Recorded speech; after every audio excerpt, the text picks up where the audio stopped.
Olá, doutor Raimundo. Tudo bem, Adonai? Adriana, Thaísa. Boa noite, doutora. Boa noite. Boa noite, doutora. Tudo bem? Graças a Deus. Como vai, doutor Raimundo? Tudo bem? Tudo em paz. Boa noite, Jaqueline. Boa noite. Thaís, já está presente. Boa noite, Adriana, doutora todos. Thaísa. Boa noite. Que semana, hein? Pois é. Mais uma. Mais uma. O que torna, né, esse trabalho e a presença de todos que aqui estão mais valiosa, né? Mais uma vez aí na contribuição colaborativa, né? Cada um trazendo a experiência de um cantinho aí para poder melhorar o cuidado. Com certeza. E graças a Deus e graças à solidariedade aqui do povo goiano, a gente está conseguindo fazer esse compartilhamento, né? Essa solidariedade das equipes técnicas, dos gestores, das instituições públicas, privadas. Nossa, isso é de um valor, né, doutor Raimundo, né, Adriana? Doutora Thaís, isso é de um valor inestimável.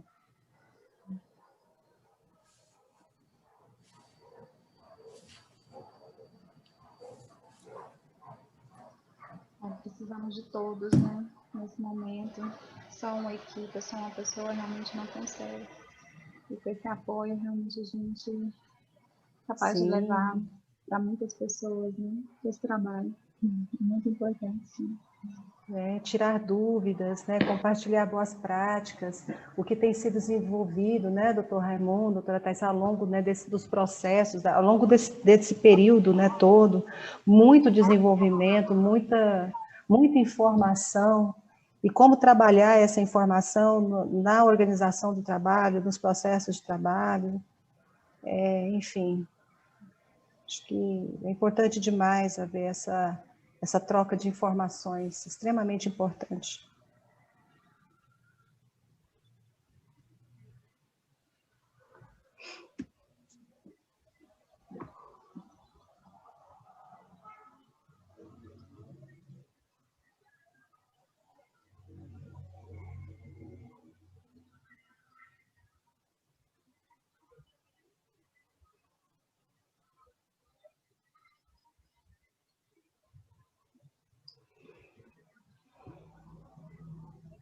Adriana, Thaísa, Raimundo, a doutora Priscila, psicóloga, ela também está acompanhando esse trabalho aqui em desenvolvimento. Eu pedi a presença dela. Ela está na equipe do Anjo da Guarda, né, do programa de saúde mental, né, que nós estamos desenvolvendo, a Auditoria Fiscal do Trabalho, em conjunto com o Ministério Público do Trabalho, também muitas instituições e gestores, né? É um programa em desenvolvimento. Então, eu pedi a presença dela aqui também, tá? E ela colocará à disposição das instituições e equipes material de apoio também, e telefones de contato, né, para que as instituições, as equipes tenham a quem procurávamos, aquelas instituições que não têm uma equipe, né, que trabalha essas questões que envolvam a saúde mental, procurarem esses profissionais, especialistas, né, da listagem que nós estamos colocando nos links menores, tá? Então, a doutora Priscila está aqui conosco também acompanhando. Que ótimo. Bem-vinda, doutora Priscila. Boa noite, obrigada, doutora. Boa noite a todos. Essa é a Priscila. Prazer. Prazer todo meu. Prazer participar com vocês. É outra que batalha pra caramba também, para prevenir adoecimento dos trabalhadores. A gente tem grandes desafios em relação à saúde mental, né? Grandes desafios. No mundo do trabalho, com relação às autoridades do trabalho, às instituições do trabalho, inclusive, né? Grandes desafios. Mas vamos quebrando, né, doutora Priscila? Vamos trabalhando e vamos quebrando.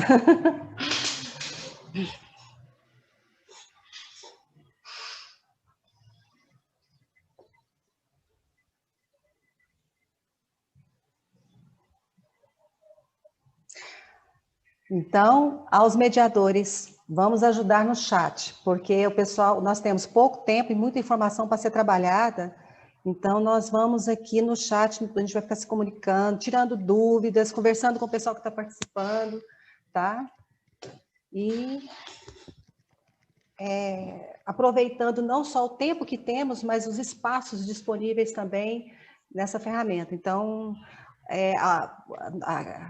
viu, Adriana, doutor Raimundo, doutora Thaisa, doutora Priscila, e todos os participantes, façam muito uso do chat aqui, que nós vamos nos falando aqui também. Não haverá intercorrências durante as falas dos expositores, porque tudo foi, o que foi passado para os expositores,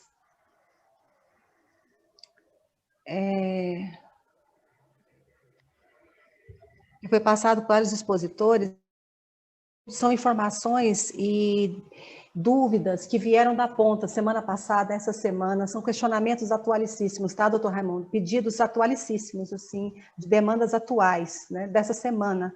Então, há muita informação para ser repassada.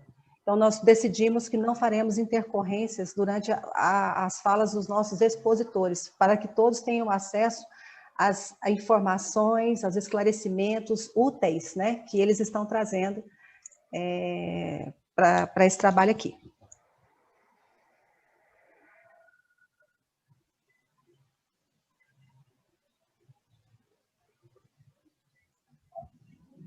Adonai, a hora que você der o ok. Doutora Patrícia, já está online? Vamos iniciar com quem, doutora? Doutora Patrícia. Ainda não identifiquei ela online, doutora. Uhum.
Boa noite.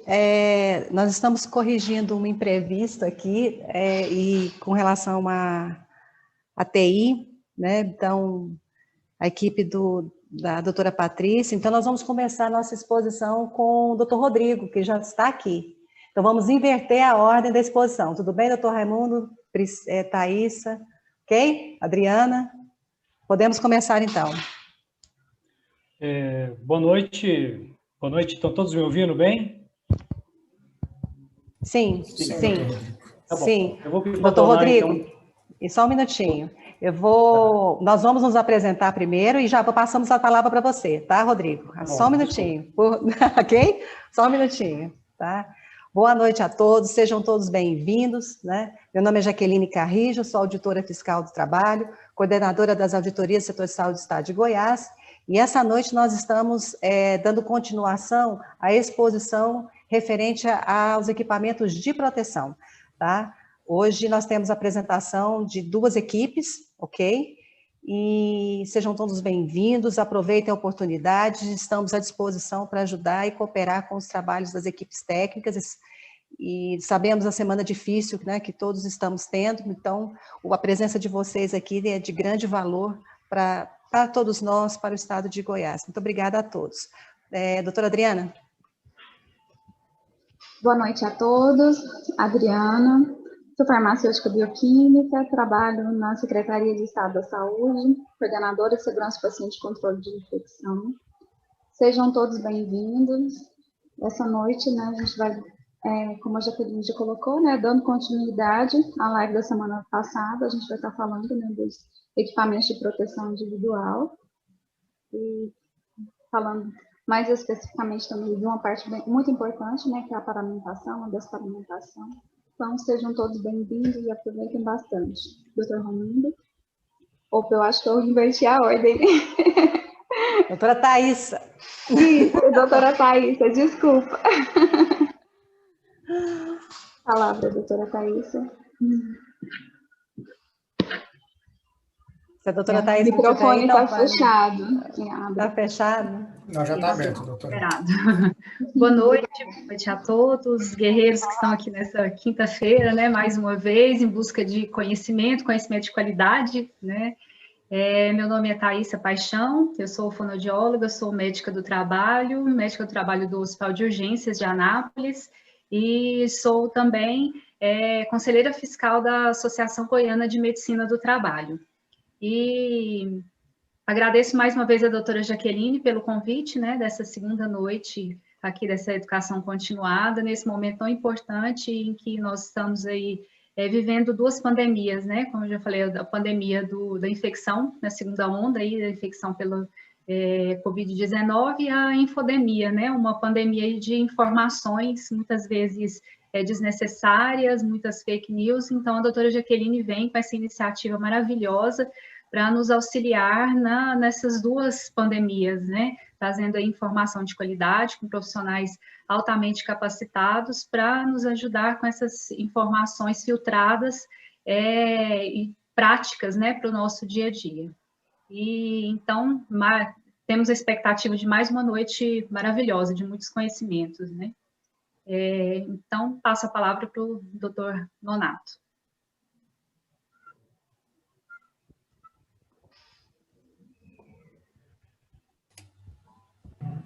Boa noite, pessoal.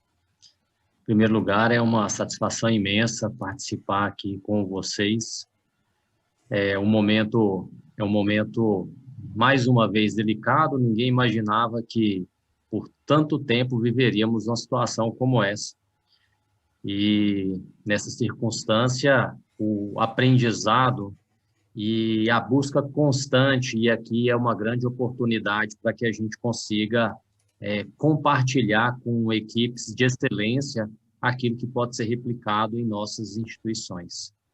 Meu nome é Raimundo, eu sou médico, sou intensivista, atualmente sou diretor técnico de uma instituição particular em Goiânia, trabalho na equipe do Hospital Sírio-Libanês e estive presente aí no Todos pela Saúde, na primeira ação com relação à pandemia.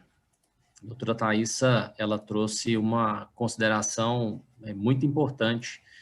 Vivemos duas frentes, uma biológica da doença, que precisa, de fato, ser contida, e a gente sabe o impacto comportamental que nós temos sobre isso, e também vivemos, paralelo com isso, a era das fake news, e isso tanto atrapalha o nosso dia a dia. Então, nada melhor do que uma iniciativa como essa, reunindo pessoas de altíssima competência e de credibilidade para que a gente consiga trazer aquilo que pode ser aplicado com segurança para todos os nossos trabalhadores e que tenhamos um desempenho melhor aí durante esse momento. Agradeço muito pela oportunidade, me sinto muito honrado de estar aqui com vocês e espero que seja proveitoso para todos, em todos os lugares aí do estado e do Brasil, porque hoje, né, doutora, nós temos pessoas de outros estados participando aqui também. Agradeço muito. Rodrigo, é com você.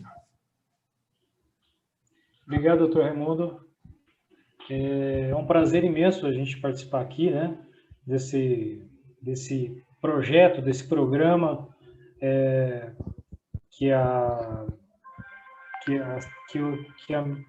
que todos estamos participando hoje, né? Vamos iniciar, então. Eu vou fazer alguns slides. Eu fiz alguns slides, algumas apresentações simples aqui para contextualizar todo mundo com relação a esse momento pandêmico que a gente está vivendo e, além desse momento pandêmico, o que a gente pode fazer com relação a tantos equipamentos de produção individual como equipamentos de produção para a saúde, que são itens complementares. Como eu falei na semana passada, eu faço parte do SOST, Saúde Ocupacional e Segurança do Trabalho, do HC. O HC hoje é uma instituição federal que é cedida a uma estatal chamada EBSER, Empresa Brasileira de Serviços Hospitalares. A Empresa Brasileira de Serviços Hospitalares, ela controla hoje praticamente todos os hospitais universitários federais do Brasil, né? O Adonai vai passando os slides. Pode passar, Adonai.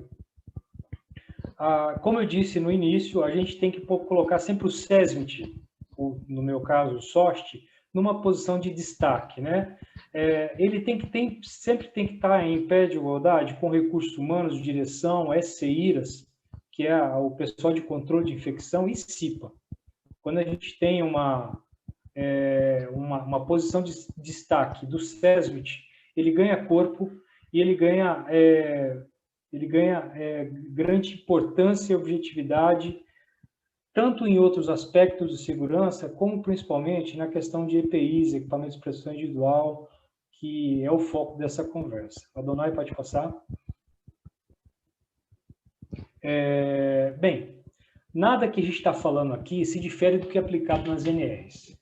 Tá? As NRs, as normas regulamentadoras, elas regem tudo isso, e eu sou uma pessoa muito fã de normas.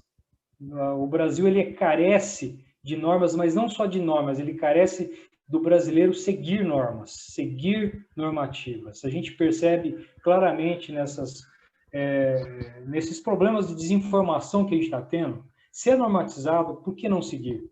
Se estabeleceu uma conduta sanitária, por que a gente discorda disso, né? E pode passar, Donai. Bem, como eu falei, as normas têm que ser seguidas, têm que ser implementadas, e uma primeira norma importante, de proeminência, é a consolidação de um SESMIT, preconizada na NR4. A NR4, ela fala esses 5 tipos de trabalhadores: médicos do trabalho, engenheiros do trabalho, técnicos de segurança do trabalho, enfermeiros do trabalho e técnicos de enfermagem do trabalho. Esses trabalhadores, dependendo da instituição, são instituições menores, talvez você tenha apenas um técnico em segurança do trabalho, uma técnica em enfermagem do trabalho, um técnico em enfermagem do trabalho, mas esse profissional que estiver lá, ele tem que ganhar destaque, né? Ele tem que ser valorizado, ele tem que estar diretamente ligado com a direção, como eu mostrei no primeiro quadro. Ele não pode ficar subjugado como eu brinco por aí, pegar o profissional ou a unidade e colocar debaixo do braço. Tem que ter proeminência. Pode passar, dona Ai, por favor? Pode passar, dona Ai. Isso, obrigado. Bem, a NR4, ela estabelece que o SESMIT tem algumas prerrogativas, né? Uma delas é a elaboração, como eu falei anteriormente, PPRA e PCMSO. PPRA, para o lado da segurança do trabalho, e PCMSO, da saúde ocupacional. É importante que, apesar de haver essa dicotomia, haver uma área que cuida do ambiente de trabalho, a segurança do trabalho, e outra área que cuida da saúde do trabalhador, eles se complementam, eles se conversam, tá? E é por isso que a gente está colocando essa questão que eles têm que se entender. Tá? Pode passar, dona Ai, por favor. Outra coisa importante, a NR5, CIPA, há uma comissão que tem que ter independência também. E o SESMIT, ele alertou em conjunto com essa CIPA, principalmente no quesito de EPIs e de segurança do trabalhador. Ela tem que ter um fortalecimento, ela tem vários profissionais que podem adentrar na CIPA e fazer parte. E o que ela disser não deve ser questionado. Ela está aí como uma unidade consultiva importante. Pode passar, dona Ai. Bem, chegamos à NR6. A NR6 ela preconiza, ela normatiza o uso de equipamentos de proteção individual. Eu falei para vocês anteriormente que existem dois tipos de itens que nós usamos para a proteção do trabalhador e que muitas vezes eles são confundidos. Um é o EPI, que tem CA, e ele tem esse CA é um certificado de aprovação obrigatório, e nós temos o EPS, Equipamento de Proteção para a Saúde, que aí ele não tem a obrigatoriedade de ter CA, tanto pela vigilância sanitária como pelas NBRs, que regulamentam a fabricação e a disponibilidade disso.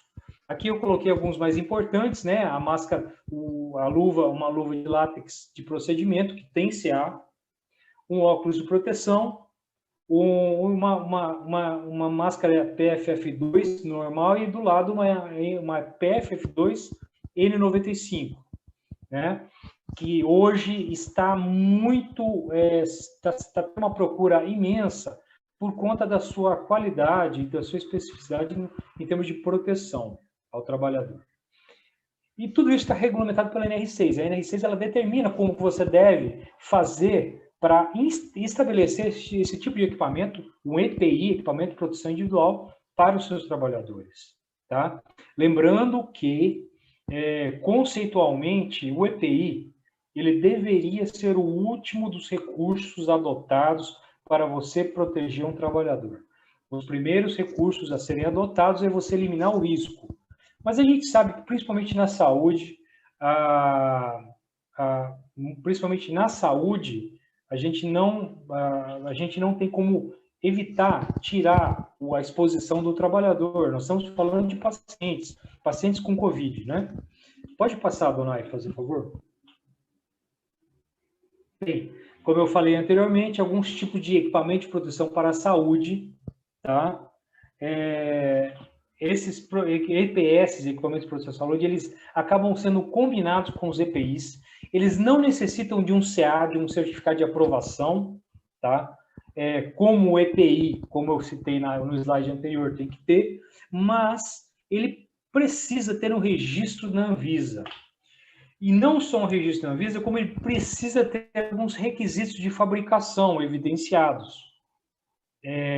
Existem NBRs que estabelecem como fabricar isso. Eu cito dois aqui que eu coloquei embaixo, máscara cirúrgica e o avental descartável impermeável. Ambos possuem requisitos normatizados pelas NBRs e que os fabricantes têm que evidenciar isso. E, além disso, ter um registro da Anvisa. A Anvisa ela chancela que esse item ele pode ser utilizado no hospital, por exemplo. É importante dizer que um EPS ele tem que ter uma contribuição muito tanto do SESMIT como da SCI, do grupo de segurança de infecção hospitalar. Porque nós estamos falando aí de equipamentos que protegem não só o trabalhador, mas também servem para a proteção do ambiente hospitalar, proteção do paciente em questão, né? Pode passar, fazendo favor. Bem, aí algumas coisas básicas que estão preconizadas na NR6 com relação aos EPIs, tá? Cabe ao empregado usar o EPI adequadamente e responsabilizar-se pela guarda e conservação.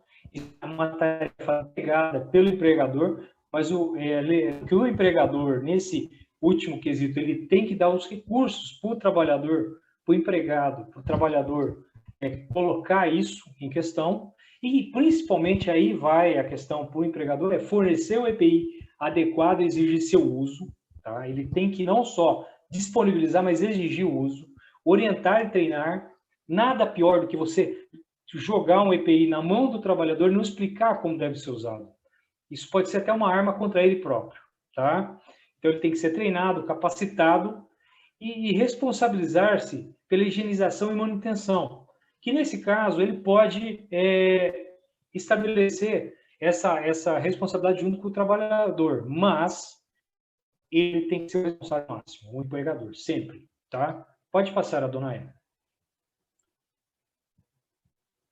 Bem, como eu falei, seguindo as NRs, uma NR importante que vai ficar em vigor até em outubro de 2021, o PPRA, a NR9, ela preza pelo PPRA, e no caso, o PPRA, como eu falei, é um documento, um programa, não é um documento, melhor dizendo, é um programa que ele faz a antecipação dos riscos. Ele é o primeiro passo para você selecionar os EPIs.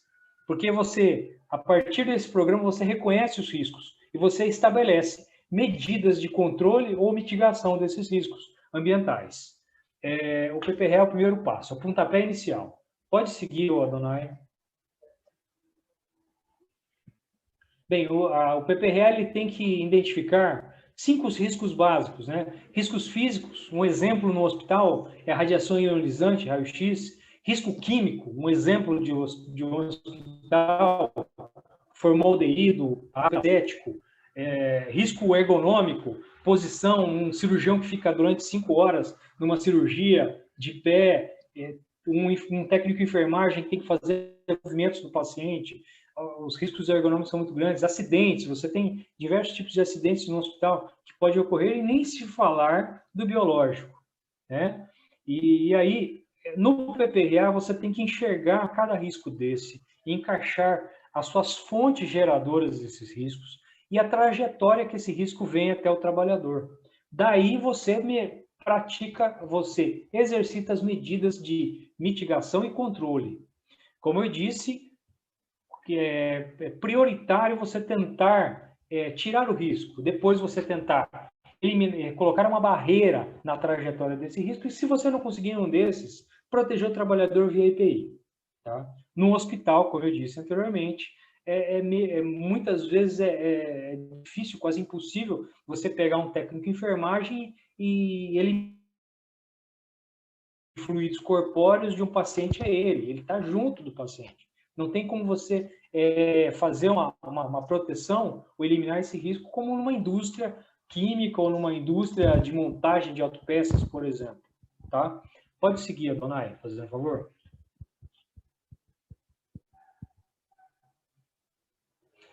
Aí eu coloco um quadro que eu coloco isso no PPRA, eu estabeleço uma tabela de grupo homogêneo de exposição. Eu estabeleço o que acontece. Cada trabalhador tem seu risco. Isso é importante a gente dizer, é importante a gente ressaltar. Por quê? Porque o trabalhador,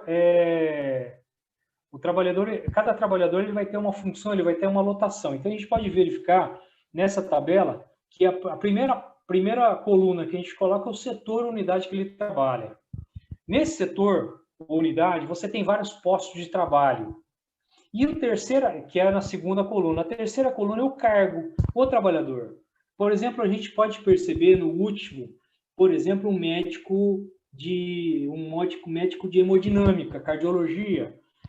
Você sabe que ele está posicionado num local chamado hemodinâmica, é o posto de trabalho dele, você sabe o setor, unidade que ele pertence, e você sabe qual o risco que ele sofre, o que ele recebe, físico, químico, biológico, ergonômico e de acidente. E você enquadra isso daí, tá? Você já sabe isso daí. Isso já é uma premissa básica no PPRA, porque daí você consegue quantificar o quanto de EPI você tem, o quanto de EPI você vai precisar, tá? E a primeiro pontapé do PPRA seria isso, você estabelecer um grupo homogêneo de exposição, ou quais tipos de trabalhadores e como que está a exposição desse trabalhador para cada área, né? São riscos diferentes, como eu disse. Pode passar, dona, e fazer um favor? Bem, aí eu coloquei uma tabela aqui que eu puxei de um dos POPs do nosso grupo de infecção hospitalar. Durante a pandemia, eles tiveram que estabelecer algumas regras de uso de EPIs para cada atividade. A gente cita isso no PPRA, a gente cita na GHE, no Grupo Homogêneo de Exposição para cada trabalhador, e a SCI acaba estabelecendo, principalmente por questões de risco biológico, o que o trabalhador tem que fazer, a conduta e o EPI ser utilizado. Por exemplo, um recepcionista, numa recepção de ambulatório, ele vai ter riscos e vai ter proteções diferentes de um enfermeiro, de uma enfermaria ou de uma UTI COVID, por exemplo, e que há intubação e extubação. E aí você tem proteções também diferentes. Você estabelece medidas diferentes, né, de controle.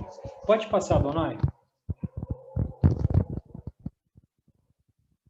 Bem, aí uma continuação de uma tabela, aí só para a gente mostrar a diferença que há, por exemplo, um profissional da área de saúde numa enfermaria COVID, numa UTI COVID, por exemplo, as medidas de proteção que são estabelecidas para esse profissional, que é diferente, por exemplo, de um recepcionista de um ambulatório, de um trabalho ambulatorial, por exemplo.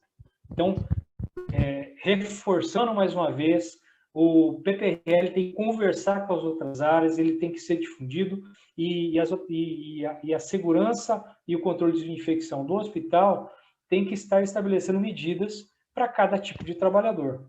Cada tipo de trabalhador, encaixado em cada área, em cada atividade do hospital, tem o seu risco, certo? E tem sua proteção, consequentemente. Pode passar, dona Aya. Bem, aqui é um exemplo de como a gente cataloga cada EPI. Os EPIs eles têm que ser catalogados, a gente estabelece uma ficha dessa catalogação de um EPI com o EPC. Aí eu coloquei uma E95, PFF2. Aí você tem toda a questão do descritivo dessa PFF2, essa E95, o tempo que o fabricante nos dá de uso para ela, né?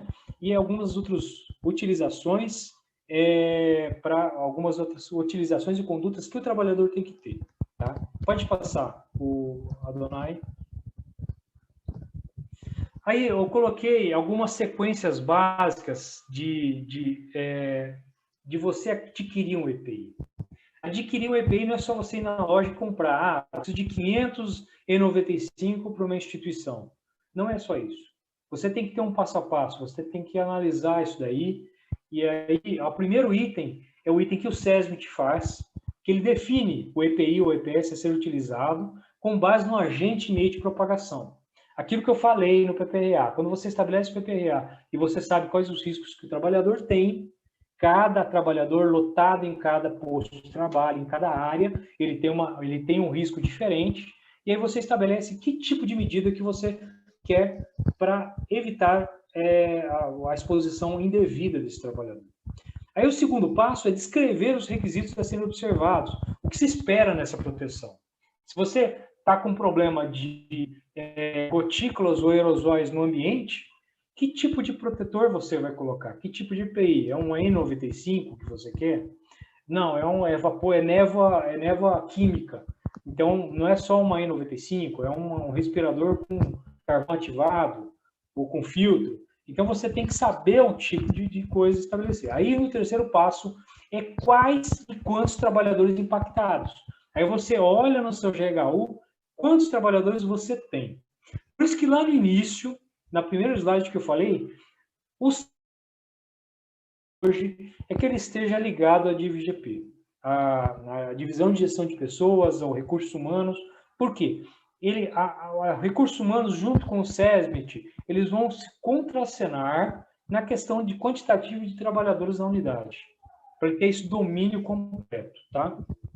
No quarto, quais e quantos trabalhadores impactados, função e posto de trabalho, que é o SESMIT também que elabora isso daqui. Aí o quinto, quantas trocas médias por função e posto de trabalho na jornada de trabalho diária. Isso pode ser a SEIRAS, pode ser o próprio SESMIT, depende da estrutura de cada hospital, mas isso tem que ser estabelecido, porque quantas trocas eu tenho que fazer de uma máscara N95? Quantas trocas eu tenho que fazer de uma máscara cirúrgica, de luvas? Quem estabelece isso é a SEIRAS, ou a própria unidade de trabalhadores, ou o próprio SESMIT, dependendo da estrutura. O sexto item é levantamento de quantidade por período. Aí o SESMIT, com base nessa quantidade de troca, com base na quantidade de profissionais que ele tem em cada função, em cada posto de trabalho, ele faz o levantamento de quantidade por período. Quantas E95 eu vou estabelecer por mês ou por ano, né? O sétimo aí cai para o almoxarifado. Tem estruturas que são mais enxutas, o próprio SESMIT faz a compra, ou uma unidade de compras faz a compra, isso independe, tá? Eu coloquei aqui como um exemplo, que faz uma aquisição da EPI. A aquisição é a compra, lançar a especificação com que o SESMIT estabeleceu, e aí a recebimento do equipamento de proteção individual. Quando o equipamento de proteção individual chegar na unidade, a inspeção e aprovação amostral e documental do EPI e EPS. É importante que o SESMIT e o SI estabeleçam juntos isso daí, tá?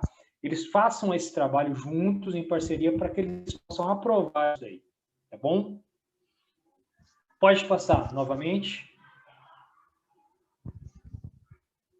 Nono, uma coisa importantíssima, que quase ninguém... É muito difícil, muitos não fazem, mas a gente coloca isso daí. O comissionamento do uso do EPI. O EPI chegou, está aprovado, está validado, tudo que você tem em termos de documentais ou em termos de amostragem do EPI está ok, mas você precisa implementar isso para o trabalhador. Você escolhe um grupo de trabalhador, distribui isso e comissiona. Verifica como que vai ser a reação desse EPI.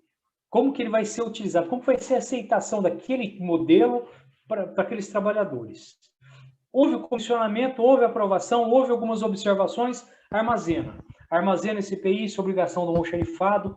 Eu acho, na minha opinião, é que o SESMIT, ele muitas vezes, dependendo da estrutura enxuta, ele armazena também, ele acaba fazendo papel de almoxarife, mas isso não é o ideal, porque você perde o foco do trabalho do grupo.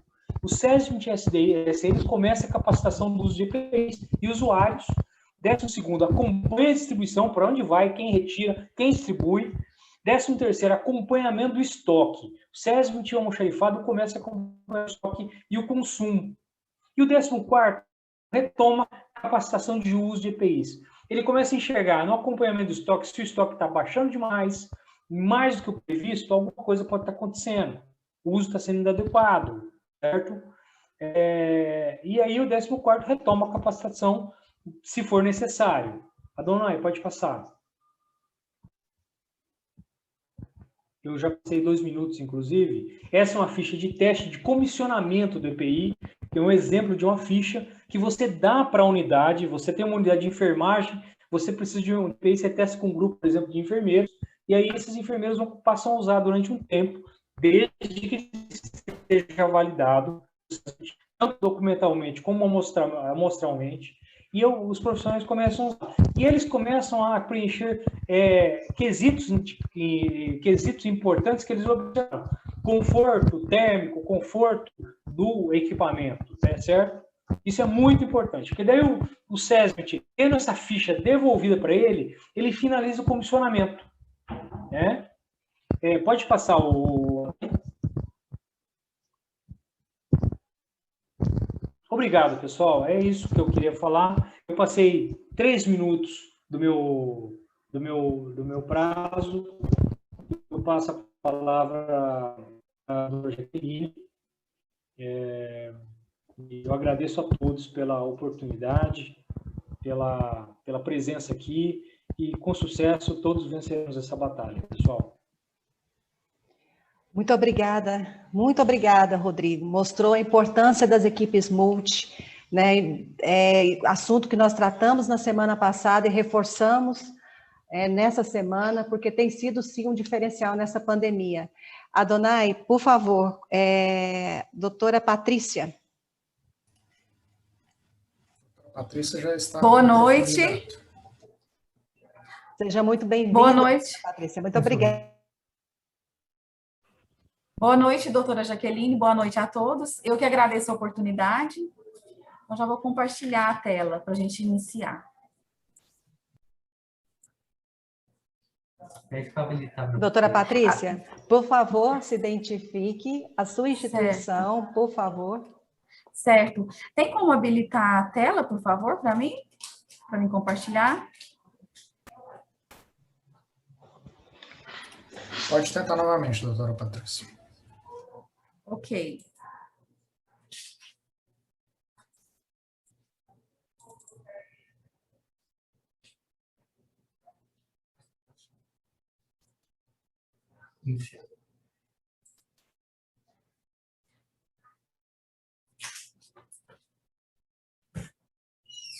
Então, boa noite a todos. Meu nome é Patrícia, eu sou enfermeira, especialista em controle de infecção hospitalar e especialista em qualidade no cuidado e segurança do paciente. Eu vou estar representando o HDT juntamente com a doutora Luciana Pinelli. Enquanto estamos aguardando, então vamos conversando aqui entre nós, certo, doutor Raimundo, certo, Thaísa, certo, e a equipe, Rodrigo. Rodrigo, a apresentação foi excelente, tá? Excelente a apresentação. Em cima justamente daqueles pontos que a gente tem tratado de diferencial, né, nesse momento de pandemia, onde os trabalhadores, eles, em razão da confiança, né, das informações que vêm das equipes multi, né, isso tem trazido, sabe, doutor Raimundo, alívio para os trabalhadores na ponta. Isso tem sido um fator extremamente importante, é uma evidência que a gente tem constatado nessa pandemia. O senhor concorda, doutor Raimundo? Concordo, doutora, e é interessante, o Rodrigo, ele trouxe uma condição que as RDCs, elas proporcionam, que é a nossa chance de termos uma padronização. E quando você tem uma padronização, você tem a possibilidade de tomadas de decisão baseada em dados, a partir principalmente da demonstração de um planejamento. E tudo que você consegue planejar, e ele ilustrou muito bem, por exemplo, o dimensionamento de EPI. Se você consegue, a partir das RDCs, trazer um planejamento e aí sim fazer um dimensionamento, com o apoio de todos os outros setores, você consegue trazer uma estruturação adequada de como está sendo esse consumo e a gente tenha condições de fazer a reposição ou treinamento naquele momento em que você começa a ter a percepção de que o uso não está adequado. Então, é muito importante a gente ter essa clareza de que as RDCs não são, não vem para nos dar trabalho, ela vem para nos dar a melhor opção e nos dar as melhores condições de soluções dentro de uma segurança que foi já previamente determinada. E aí tem um dos conceitos de Deming que eu gosto bastante, né, que é o que ele fala que em Deus a gente confia, em todos os outros tem que se trazer dados. E os dados, eles nos permitem com que tenhamos condições de melhor tomada de decisão. Então, gostei bastante aí do que o Rodrigo trouxe, principalmente de uma maneira simples, para que a gente consiga tomar decisões a partir daquilo que pode ser complexo, né? Obrigado, Rodrigo. Doutora Jaqueline, a doutora Patrícia compartilhou novamente, nós vamos testar, tá bom? Ok. Obrigada.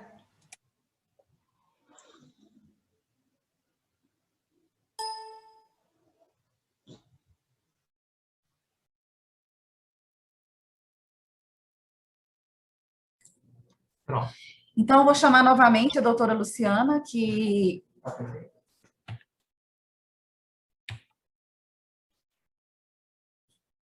Agora não estou conseguindo passar.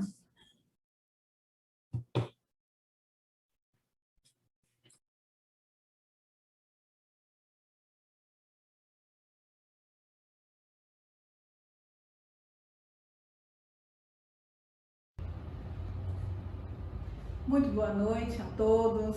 Muito obrigada pela sua oportunidade, Jaqueline. Muito obrigada por me chamar e por confiar em mim e por confiar tanto que pediu até para poder fazer o vídeo mesmo não podendo estar com vocês presencialmente nesse momento, né? Mas mesmo assim a gente dá um jeito, a gente dá uma forma de poder estar junto. Agradecemos a todos que estão aqui cansados depois do vídeo trabalho, mas mesmo assim com a motivação de continuar seguindo em frente em prol da vida do outro e da nossa vida, né? Então vamos seguindo em frente. Eu sou Luciana Pinelli, agradeço esse momento, essa oportunidade, eu sou infectologista, também sou... Então, gente, nós estamos fazendo um evento online, né, virtual, e nós tivemos a ousadia de colocar também a doutora Luciana por modo de vídeo, por questão, assim, de conhecimento, e eu até me sinto honrada em falar juntamente com ela. E para falar, complementando a última apresentação, que nós expomos os riscos, né? E nós vamos fortalecer hoje o nosso conhecimento em biossegurança, que é aquela questão de ter uma estrutura, né, de ter uma estrutura, seja física, ou seja com a implementação de EPI, para garantir uma segurança para os nossos profissionais, né, quando estão atuando na linha de frente, nossos profissionais de saúde. Eu trouxe essa figura aqui para demonstrar onde está o risco, trazendo à tona o coronavírus, né? O risco de transmissão do coronavírus dentro do hospital está onde? Está o risco de ser transmitido de pacientes, acompanhantes e visitantes para outros pacientes e outros acompanhantes, de pacientes, acompanhantes, visitantes para profissionais de serviço de saúde, de profissionais de serviço de saúde para pacientes e acompanhantes, de profissional do serviço de saúde para profissional do serviço de saúde. No contexto de uma pandemia, os riscos estão por todos os lados. Então, é importante a gente estar atentos realmente às normas de biossegurança, tanto na parte assistencial quanto administrativa, porque há um risco também no hospital de ocorrer um surto por parte dos colaboradores de um setor onde todos não se paramentam da forma adequada. Então, pode ter a iminência de surto por Covid de setores, inclusive administrativos. Eu chamo atenção nessa figura para isso. E voltando para a questão da disseminação de micro-organismos, né?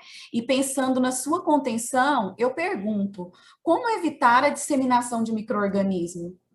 Seja ele vírus, Covid, seja ele uma bactéria multiresistente, como, né? Isso não é novo. De longa data, já se sabe que a higienização das mãos é uma forma, bem como as medidas de precauções atreladas ao uso do EPI corretamente. A higienização das mãos é a medida mais simples e eficaz para quebrar a cadeia de transmissão.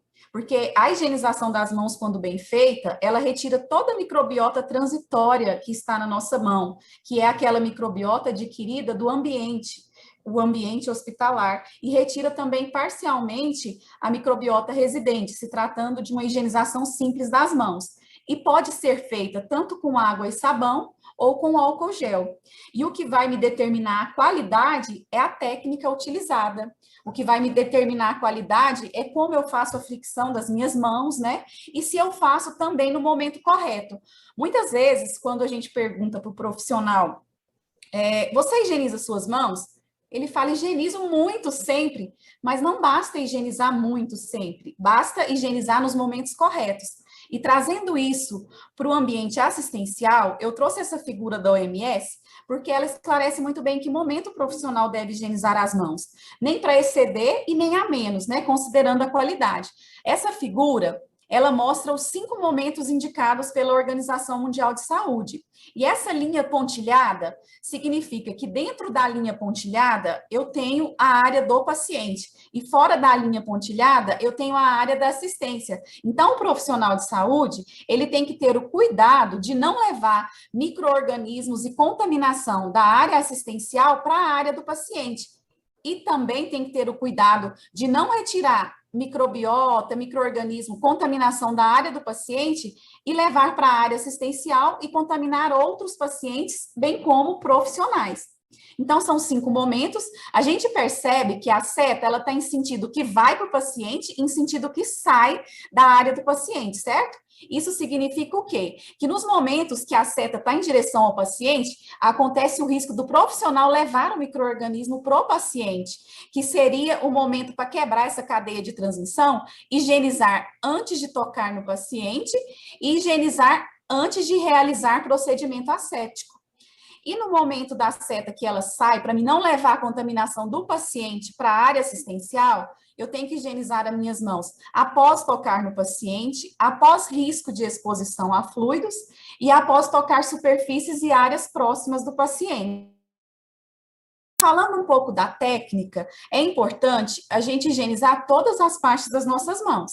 É importante a gente higienizar palma das mãos, dorso das mãos, entre os dedos. É importante fazer aquele vai e vem para poder higienizar as articulações, tanto por cima quanto por baixo, higienizar o nosso polegar, higienizar as polpas digitais, bem como os punhos. A quantidade de água, a quantidade de sabão ou a quantidade do produto de álcool gel é extremamente importante para que eu tenha efetividade na minha técnica de higienização das mãos. É uma técnica basicamente simples, quando incorporada no dia a dia como uma necessidade e como um ato de salvar vidas. Agora, uma das medidas também para controlar a disseminação de micro-organismos é o uso das precauções.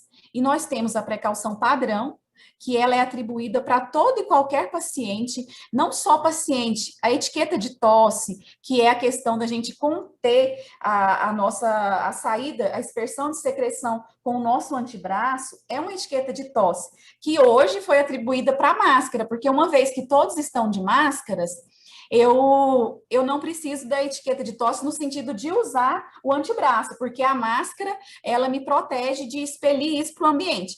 Só que em experiências nossas de capacitações, a gente percebeu profissionais que falam assim, nossa, mas quando eu vou espirrar, eu tiro a máscara, porque ela encharca, fica com mau cheiro. Aí que foi onde a gente percebeu a necessidade de estar reforçando a etiqueta da tosse, que é uma precaução padrão, ela tem que ser utilizada no antebraço, e agora ela foi substituída pela obrigatoriedade do uso da máscara. Então, precaução padrão é higienizar as mãos nos 5 momentos e quando necessário, antes de alimentação, porque antes de alimentação e antes de ir ao banheiro, é indicada água e sabão, mas em outros momentos eu posso utilizar o álcool gel, que ele tem uma efetividade desde que as mãos estejam visivelmente limpas. A questão de usar luvas e avental, sempre com contato com sangue ou secreção, bem como utilizar o óculos e a máscara quando o risco de respingo na minha face. Em precaução padrão também, eu tenho responsabilidade pelo resíduo. O resíduo que eu gero, principalmente o pérfuro cortante, tem que ser descartado na caixa de pérfuro cortante. É previsto por lei que o profissional, ele é responsável pelo resíduo que ele gera. Então, um profissional, um médico, quando vai fazer um procedimento, ele não pode deixar a agulha na bandeja para o técnico de enfermagem vir recolher, porque por lei, ele é responsável por descartar esse resíduo. E tem muitos relatos de acidentes por conta de esquecimentos de pérfuro cortante em locais inadequados. Então, precaução padrão é essa alerta de cuidados que a gente tem que ter generalizados. A precaução de contato é aquela precaução que ela serve para conter a transmissão de alguns micro-organismos, de algumas doenças que são transmitidas pelo contato, que a doutora Luciana vai estar falando posteriormente. A precaução de contato, ela me fala, aquele paciente que tem um risco de uma doença ser transmitida por contato, que no caso o coronavírus agora foi atrelado contato e gotícula, né? Eu tenho que, sempre que eu for aproximar desse paciente, eu tenho que estar de luva e capote. E eu tenho que higienizar as mãos nos 5 momentos e sempre que necessário. A precaução por gotícula, ela me fala que eu devo utilizar a máscara cirúrgica. sempre que eu for entrar no quarto do paciente e realizar a higienização das mãos nos momentos, e no caso de transportar um paciente, máscara cirúrgica para ele. É bom lembrar que todas as precauções, seja ela gotícula, contato ou aerossóis, ela tem que ser atrelada ao risco de exposição geral, que é a precaução padrão. No caso da precaução de gotícula, se eu vou aproximar menos de 1 metro do paciente, eu tenho que atrelar essa precaução de gotícula por precaução padrão, o uso do óculos ou do protetor facial. Uma das precauções especiais também é a precaução para aerossóis. Nesse caso, quando há um risco de transmissão por aerossóis, que será exemplificado posteriormente, eu tenho que utilizar a máscara PFF2 e N95, que relatamos as especificações na reunião anterior. E no caso, se eu for transportar um paciente, para ele basta a máscara cirúrgica, que uma vez que essa partícula ela não sai para o meio ambiente, ela não tem contato com a luz, com o ambiente, ela não se torna partículas menores para ter uma capacidade de transmissão por aerossóis. Então, para o paciente, no caso de transporte, basta a máscara cirúrgica e para o profissional, a máscara N95. O quarto tem que ser fechado, porque as partículas ficam suspensas no ar por um determinado tempo. Não é igual a gotícula, que ela vai até uma certa distância e se fixa na superfície. Que aí o cuidado com a gotícula é a questão das mãos. Uma vez que você já pega, você tem que ter muito esse cuidado. Essas são as precauções especiais e a precaução padrão. A gente trouxe para vocês aqui uma questão, na questão do EPI, né, que é também extremamente importante para evitar a disseminação de micro-organismos, é o uso correto do EPI. E o uso correto do EPI significa desde a higienização das mãos, e antecedentes, né, como a gente falou na live anterior, na questão de toda a escolha do EPI, tudo isso também que o Rodrigo deve ter reforçado hoje. Então, quando chegou o momento da paramentação, que o profissional já está capacitado, e o que é essa ordem de paramentação? Primeiro, ele deve higienizar as mãos corretamente, né, considerando o passo a passo, não deve negligenciar isso, pensando na sua própria saúde. Aí ele coloca a máscara, o gorro, aí vem o protetor facial ou óculos, e depois o capote, e por último, as luvas. Então, ele está paramentado considerando a ordem dos EPIs. E é importante considerar o EPI como uma fonte protetora e uma fonte transmissora de micro-organismo. Por isso que a desparamentação também é muito importante no momento correto. Higienização das mãos, né? A devida higienização das mãos. Para a desparamentação, a gente percebe quase que é o contrário, porque eu tenho que tirar primeiro as luvas. Eu retirei as luvas, eu tenho que higienizar as mãos. Aí, agora, partindo desse pressuposto de COVID e considerando a área ali do paciente, a gente, depois das luvas, a gente já parte para o capote. Eu tenho que higienizar as minhas mãos depois que eu tiro a luva, gente, porque senão eu vou levar contaminação para o meu corpo na hora de desamarrar o capote, na hora de tocar o meu corpo. Então, retirou a luva, higieniza as mãos, retiro o capote, que aí na figura a gente vê que eu tenho que tirar ele, colocando a parte interior, cobrindo a parte do externo dele para evitar essa contaminação.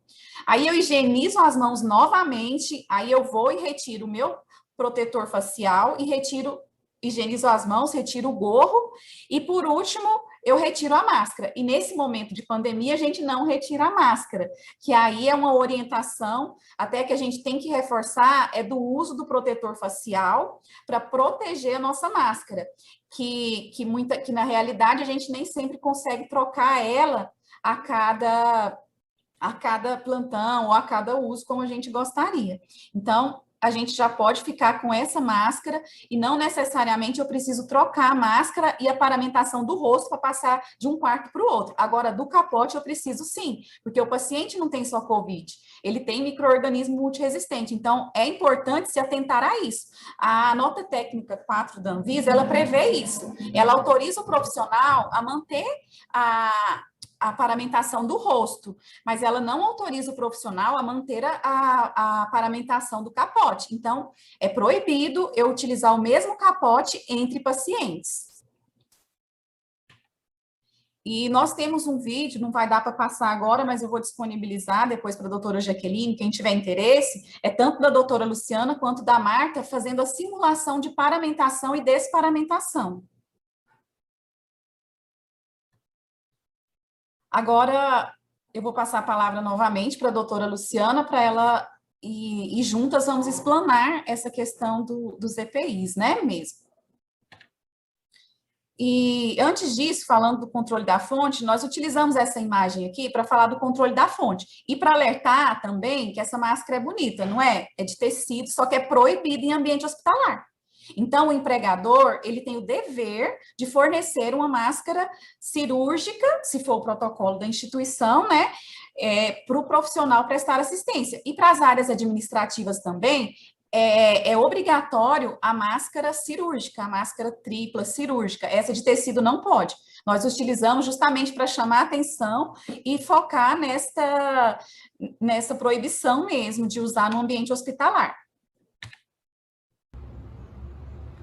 Uma das coisas que é importante a gente relembrar, que a gente está agora reaprendendo, são conceitos muito básicos sobre higiene das mãos, a importância da higiene das mãos, a importância dos 5 momentos. Tudo isso a gente precisa reaprender, né? Porque muitas vezes a gente não fazia adequadamente. Então, nós estamos num momento muito importante para fazer isso. E a gente queria passar hoje para vocês um pouco sobre EPIs, vestimenta, outras barreiras e práticas que a gente tem voltado para essa questão da segurança do profissional de saúde. E eu vou começar falando para vocês um pouco sobre esse conceito de precauções e o controle da fonte. Esse conceito de controle da fonte ele é um conceito novo, é um conceito que surgiu agora, depois da pandemia da Covid-19.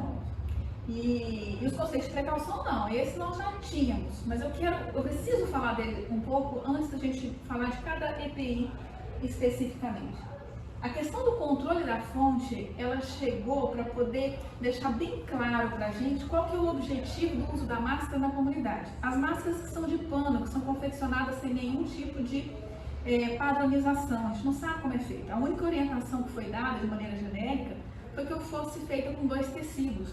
Mas muitas vezes é usado como tecido só e tudo, né? Então, qual que é a ideia do uso desse tecido colocado no rosto da comunidade? É controlar a fonte, na ideia de que se a pessoa está usando a máscara, ela não passa a doença para o outro. Então, na comunidade, quem está usando a máscara, ela não está se protegendo, ela está protegendo o outro de si. Então, todo mundo que usa máscara na comunidade, que não seja a máscara cirúrgica, ou 95 ou qualquer outra coisa, as máscaras que tem na comunidade, quando ela coloca a máscara em si, ela está protegendo o outro. Isso é bacana, né? Mas se o outro não estiver de máscara, ela não está protegida. Então, a gente precisa ter muito claro essa questão do controle da fonte. E como é que a gente faz o controle da fonte? Tampando nariz e boca. Né? Pode ser com qualquer coisa, desde que nariz e boca estejam tampados. Por isso que essas máscaras que estão na comunidade funcionam, porque ela acaba barrando essa saída das gotículas de quem está falando. Então, se eu tivesse aqui, por exemplo, com a máscara de tecido, estaria controlando minhas gotículas, como aqui eu estou agora também, né? Mas a máscara de tecido consegue segurar. É lógico que eu não estou falando de máscara de renda, eu não estou falando de máscara de voal, né? A gente está falando de máscara de um tecido de algodão, de tricoline, de um TNT, alguma coisa nesse sentido, né? Porque tem coisas que andava fazendo por aí, como por exemplo de crochê, né, que é cheio de grandes orifícios, né, tal. Nós não estamos falando disso, né? Mas a ideia, esse conceito de controle da fonte é controlar a saída de material biológico da pessoa que está usando a máscara para o meio ambiente. Então a gente controla a fonte. Então essa foto aqui, eu quis trazer essa foto porque ela mostra uma máscara bem colorida, dizendo que é uma máscara feita na comunidade e está protegendo a gente dessa pessoa. Então, se todo mundo tiver com essa máscara, isso funciona.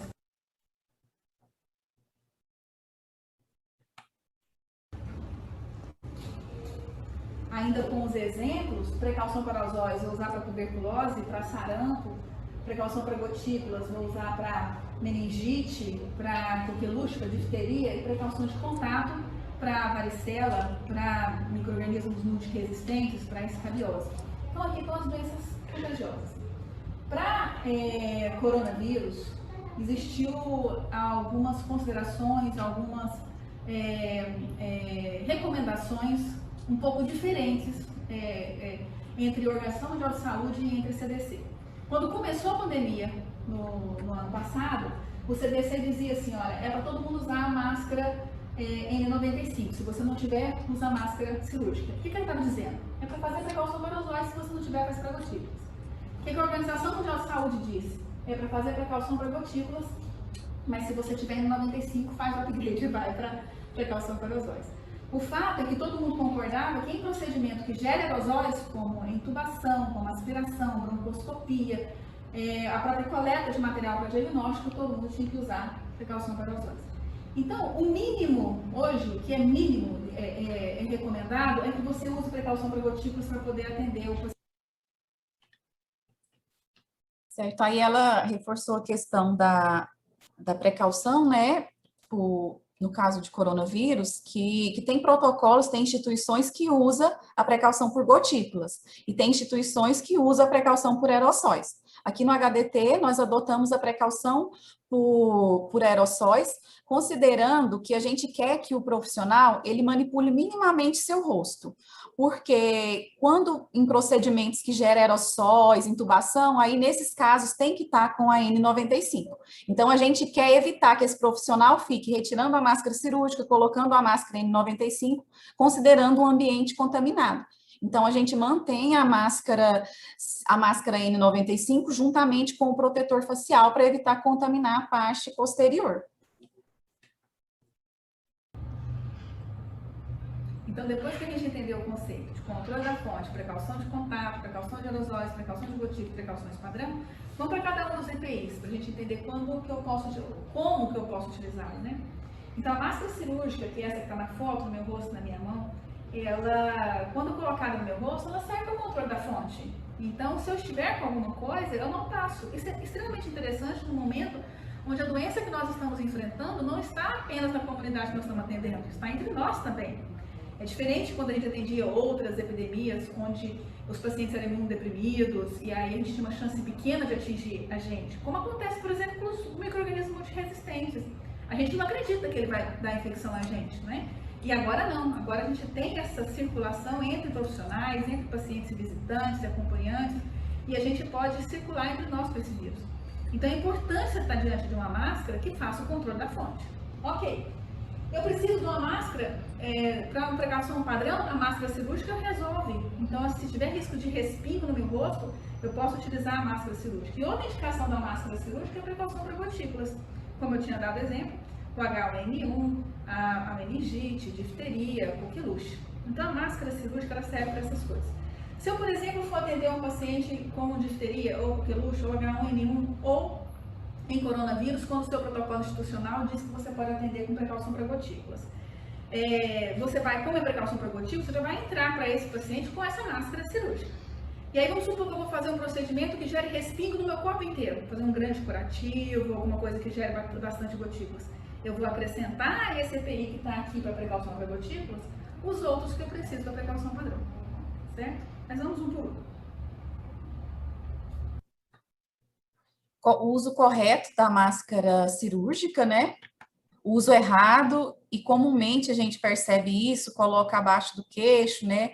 Descobre o nariz, e isso expõe tanto o profissional que está prestando assistência, e no caso de áreas administrativas, expõe todo o grupo que está próximo deste profissional com o uso incorreto da máscara. Agora nós vamos falar da N95, né? Agora um pouco sobre a N95 ou PFF2. PFF2 é o nome brasileiro, 95 é o nome americano. Essa máscara ela é utilizada para precaução para aerosóis. Então, qualquer paciente que esteja com uma doença contagiosa transmitida por aerosóis, para eu falar bom dia para esse paciente, eu tenho que estar com a máscara N95. Eu brinco dizendo assim, né, falar bom dia, dando a ideia de que ao você entrar nesse quarto, você já tem que estar com a máscara N95 ou PFF2. Uma coisa interessante é assim, essa máscara também serve para controle da fonte. Se eu estiver usando essa máscara, eu também não passo nada para ninguém. E ela serve para precaução para aerosóis. Mas a máscara PFF2 com a válvula exalatória, ela vai permitir a saída do meu ar para o ambiente. Então, ela não serve como controle da fonte. E atualmente me interessa muito o controle da fonte. Interessa a todos nós. Então, há um tempo atrás, quando a gente tinha outra realidade onde não havia o coronavírus, a gente poderia utilizar a máscara igualmente com válvula ou sem válvula, menos em centro cirúrgico. Em centro cirúrgico já não poderia usar com válvula, porque você tem o risco de contaminar o campo cirúrgico. Mas hoje, por conta da falta de controle da fonte para a máscara com válvula, a gente não deve usar, não há espaço, não tem indicação a máscara 95 com válvula. E as pessoas da comunidade às vezes compram a 95, às vezes em material de construção e tudo com a válvula, e andam com ela, né? E isso não é controle da fonte. Então, nesse caso, seria melhor um outro tipo de máscara. Ela precisa estar sempre limpa para a gente poder reutilizar, porque ela não é de uso único. A gente precisa usar algumas vezes, né?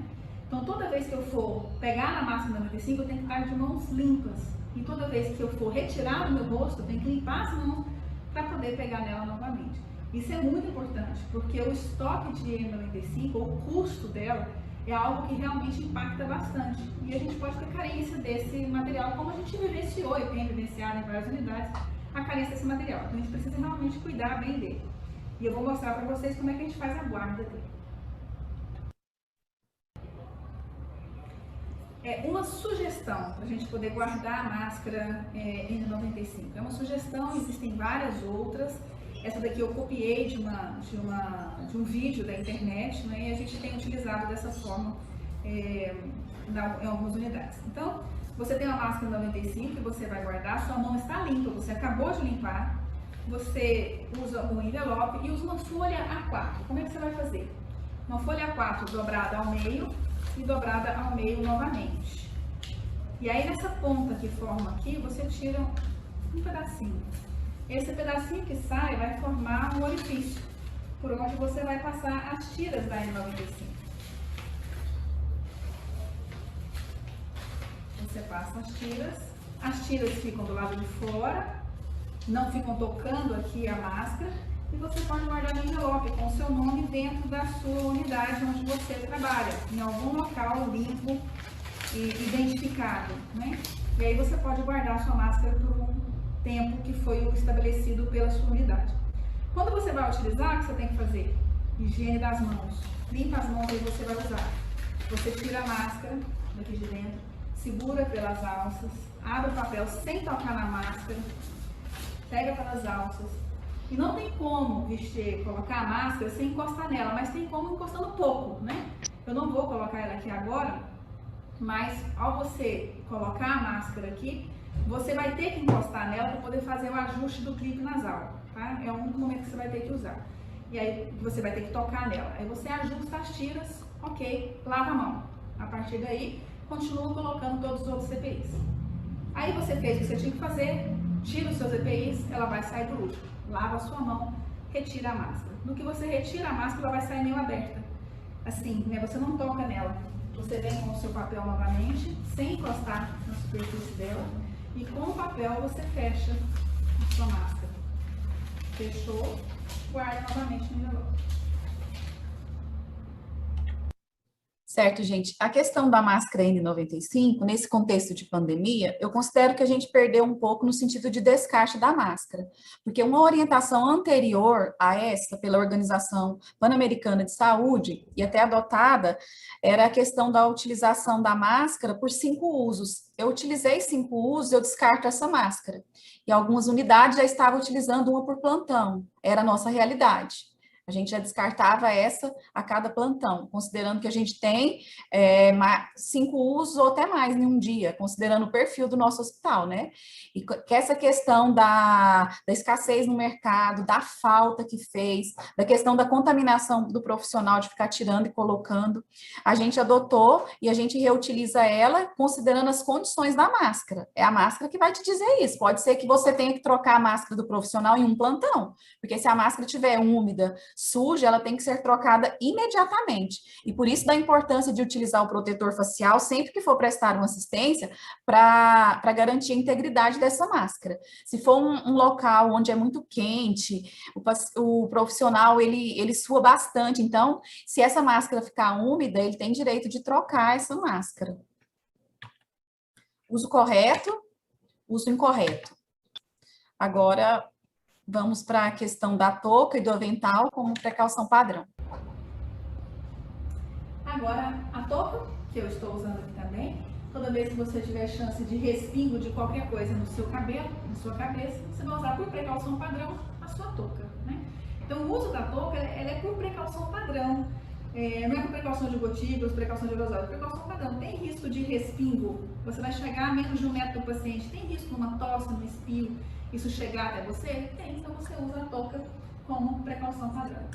O avental, ele pode ser usado por precaução padrão, quando tiver risco de respingo generalizado no meu corpo, ou por precaução de contato, naquelas doenças como escabiose, germe multiresistente, no caso do Covid, da Covid também, né?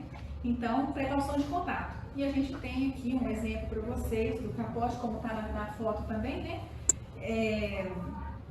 O avental, em alguns locais é chamado de avental, em alguns lugares é chamado de capote, né? Você veste com a abertura para trás, né? E fica liso aqui na frente, limpo, para poder trabalhar, né?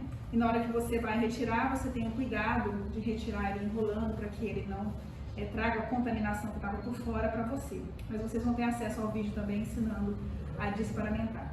Para esses casos aqui de precaução de contato, precaução padrão, esse tipo de avental é suficiente, a menos que você tenha uma grande quantidade de material, um risco de grande volume, como um paciente com vômitos, ou um paciente que esteja com grande quantidade de secreção ou sangramento, e aí você pode lançar a mão do avental impermeável, também utilizado para preparo do corpo, né, pelos riscos inerentes ao procedimento.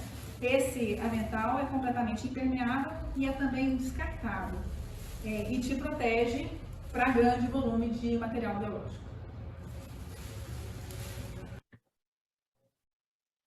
Agora vamos.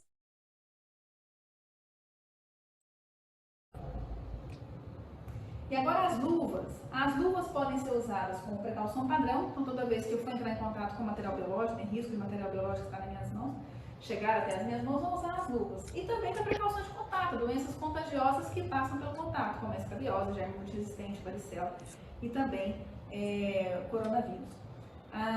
As luvas podem ser de procedimento, que são aquelas luvas limpas, e pode ser a luva cirúrgica estéril, depende do procedimento que você está fazendo. É muito comum que a gente utilize luvas de procedimento para várias coisas dentro do hospital, né? E eu coloquei aqui para vocês.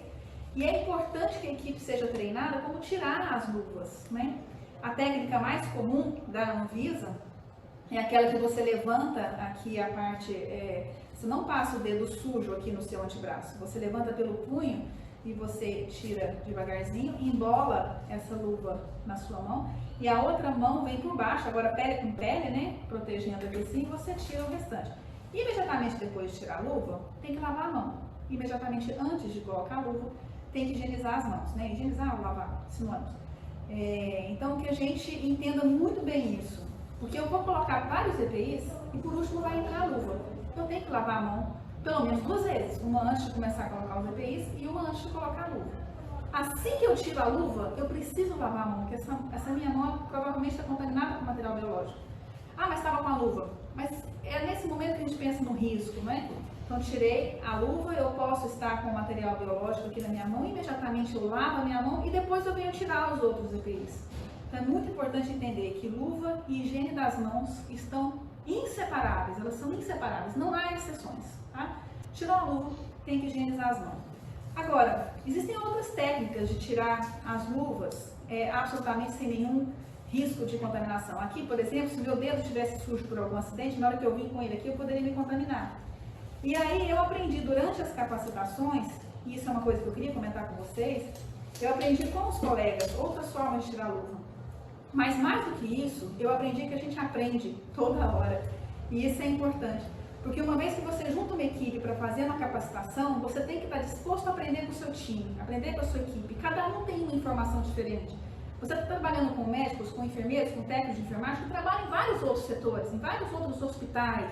E eles foram treinados por outras pessoas. Então você tem uma chance ímpar de poder juntar ali conhecimentos e informações e protocolos e sair dali crescido, sair dali muito melhor do que você chegou. Então eu conto para vocês uma experiência. Quando a gente começou a fazer a capacitação lá em março do ano passado, a capacitação era uma. Quando a gente chegou em outubro do ano passado, a capacitação era completamente diferente.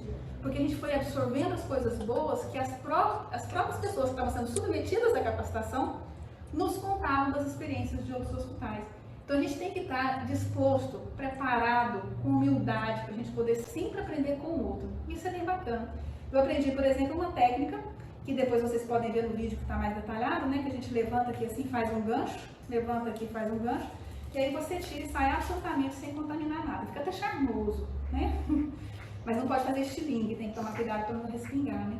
Mas foi uma técnica que eu não conhecia e que absolutamente você não encosta a sua mão suja na outra mão, né? Você sai aqui, você vai jogar no seu lixo infectante, vai higienizar as suas mãos, você está bem seguro. Então, acho que a minha maior lição nesse momento em que eu quis falar para vocês sobre outra reticada da luva, não foi a técnica em si, mas estejam atentos, porque a equipe vai ensinar muita coisa quando a gente se dispõe a ir para uma capacitação.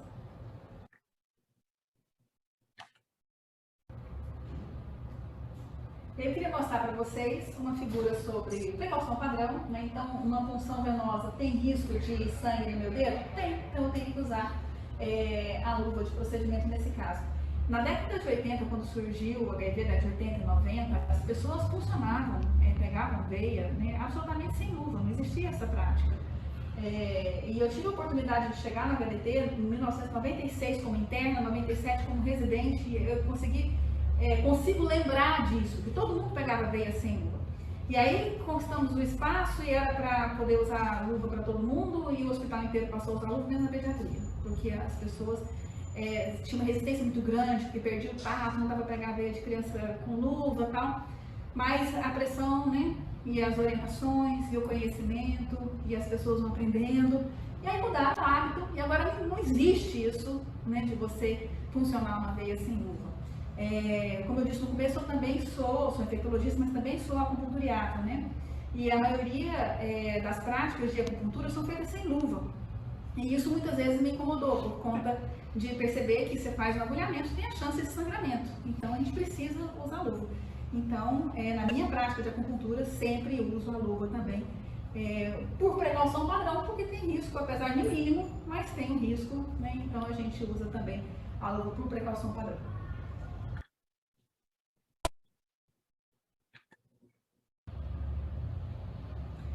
Agora, a proteção dos olhos, alguns detalhes sobre isso, né?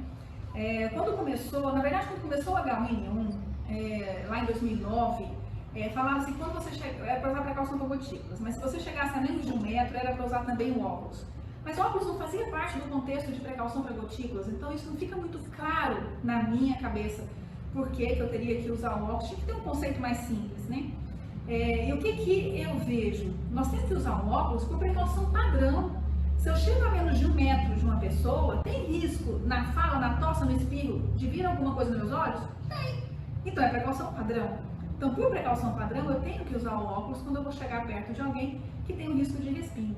Por exemplo, pediatria. Meus amigos pediatras agora nessa época de coronavírus estão angustiados, porque criança fala, tosse e espirra olhando para você, né? Não desvia, não tampa. Sofre muito com relação a essa exposição. E aí a gente conversava muito sobre isso. Olha, o pediatra deve sempre estar usando o óculos protetor facial. Assim como o odontólogo, que já vem usando há algum tempo, muito antes do coronavírus, né? Então, por precaução padrão, porque tem risco de respingo nos meus olhos, eu tenho que usar. E o coronavírus chamou muita atenção, porque a transmissão também vai pela mucosa ocular. Então, a gente precisa realmente ficar atento à proteção dos olhos, né? E não vale o meu óculos de grau para atendimento, para assistência ao paciente. O óculos de grau não é um EPI. Mas eu também não posso colocar um óculos em cima do outro, ele não vai fazer a função dele, que é vedar os espaços que existem aqui entre meu óculos de grau e meu rosto. Então, eu preciso de um protetor facial. Quem usa óculos de grau precisa de um protetor facial. Ou precisa de um óculos no estilo mergulhador, que é aquele maior, onde meu óculos de grau fica colocado lá dentro, né? Então, a gente pode ter esse óculos, pode ter proteção facial. Proteção facial, então, é especialmente interessante para quem tem óculos de grau, que é uma grande maioria das pessoas. Mas o protetor facial tem uma outra função. Lembra que a gente está preocupado em proteger a nossa N95, tanto que eu só pego a N95 com a mão limpa, porque eu quero guardar, porque eu quero utilizar de novo, porque eu quero que ela esteja sempre limpa? Uma das estratégias é usar a N95 com o protetor facial, porque o protetor facial vai proteger os meus olhos e também protege a minha N95. Então isso garante mais tempo útil dessa máscara, que é cara, que é um problema para o sistema de saúde. Então, essa é uma recomendação, inclusive, da Anvisa, que se a gente estiver usando 95, usar o protetor facial para que proteja a máscara. Está protegendo a máscara, também está protegendo a mim, né? Então, essa é uma das observações que a gente faz em relação ao protetor facial, né? Aqui no caso da figura, tem uma proteção facial com a máscara cirúrgica por baixo, mas a gente poderia estar com a máscara N95 e usando o protetor facial, protegendo meus olhos e também a máscara. Agora nós vamos falar sobre o sapato, né, que ele traz conforto para o profissional, traz segurança, já está previsto em normas bem antigas, e a gente sabe da dificuldade de algumas unidades, né, em fornecer esse EPI.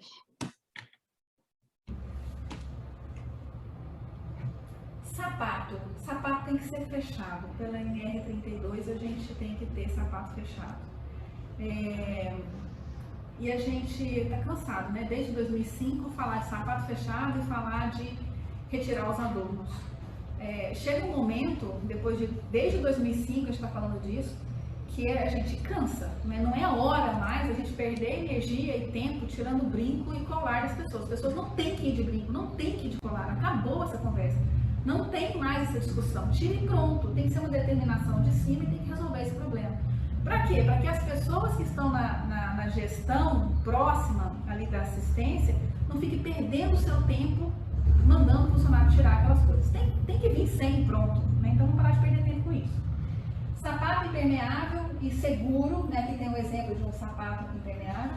E pelas questões que a gente sabe de EPIs e de vestimentas, para obrigar a pessoa a usar, você tem que fornecer. Então, alguns hospitais já fornecem um sapato impermeável para as pessoas. Mas, independente de fornecer ou não, é proibido o sapato aberto, né? Então, são dois conceitos aí, que talvez a Jaqueline possa falar muito melhor do que a gente, no sentido legal disso, né? Mas, na unidade onde a gente trabalha, a gente tem acesso ao sapato fechado que foi fornecido pelo hospital. Mas uma coisa que a gente ainda precisa evoluir é a questão da roupa de trabalho, que poderia ser chamada de unissex, ou pijama cirúrgico, ou uniforme, o nome que queira dar. Pela NR32, todo mundo que trabalha em unidade de doenças infecto-contagiosas precisaria ter acesso a uma roupa que pudesse ter guarda e processamento da unidade de trabalho, né? Isso que eu estou usando aqui agora, ela não é esse o caso, né? Essa aqui é uma roupa minha, que eu mandei fazer no modelo de um unissex. Mas isso não está em conformidade com a NR32, porque precisaria ter guarda e limpeza e estoque, tudo aqui. Mas existem alguns hospitais de Goiânia que fornecem, que você chega, já pega a sua roupa, troca no vestiário, e você segue diante do seu trabalho e você vai embora com a sua roupa, deixando a sua roupa de trabalho no seu trabalho. Isso é o que preconiza a NR32. A gente ainda não conseguiu isso na grande, esmagadora maioria das unidades. Nesse momento agora de pandemia, as pessoas acabaram se organizando e fazendo o seu próprio uniforme para que tivesse uma roupa separada para poder lavar em casa. Simplesmente para isso. Não tem norma, não tem legislação, não tem nada que fala sobre isso, né? A gente só mandou fazer uma roupa no modelo parecido com o modelo que usa no hospital, para facilitar a nossa vida em casa, para separar as roupas quando a gente chega. Foi só isso, né? Mas lembrando que a NR32 fala sobre esse uso.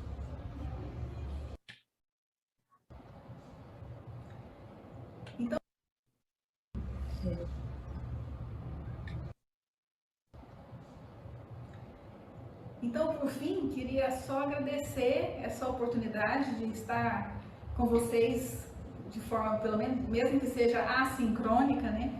Mas, de alguma forma, estou com vocês aqui, com essa oportunidade que a Jaqueline nos deu. Espero que tenha sido útil, espero que eu possa ter conseguido sensibilizá-los de alguma forma, passar alguma informação. Estamos aqui juntos para poder lutar nessa pandemia. Queria deixar meus agradecimentos especiais para a Jaqueline pelo convite e pela confiança, né? Porque muitas vezes a gente trabalha e é muito bom quando a gente tem um reconhecimento do trabalho e do valor daquilo que a gente faz, né? Peço desculpas por não estar com vocês de modo ao mesmo tempo, né? Mesmo que seja virtualmente, mas eu não posso estar no mesmo momento.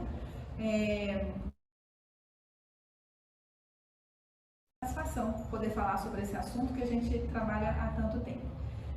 Estou aqui ainda de touca porque eu estava em ambulatório, né, e como tem risco de respingo, então eu coloco a touca, eu não preciso ficar trocando a touca a cada momento, né, a cada paciente, eu posso ficar com a mesma touca porque a gente vai trabalhando um paciente para o outro, não preciso ficar manuseando o meu rosto.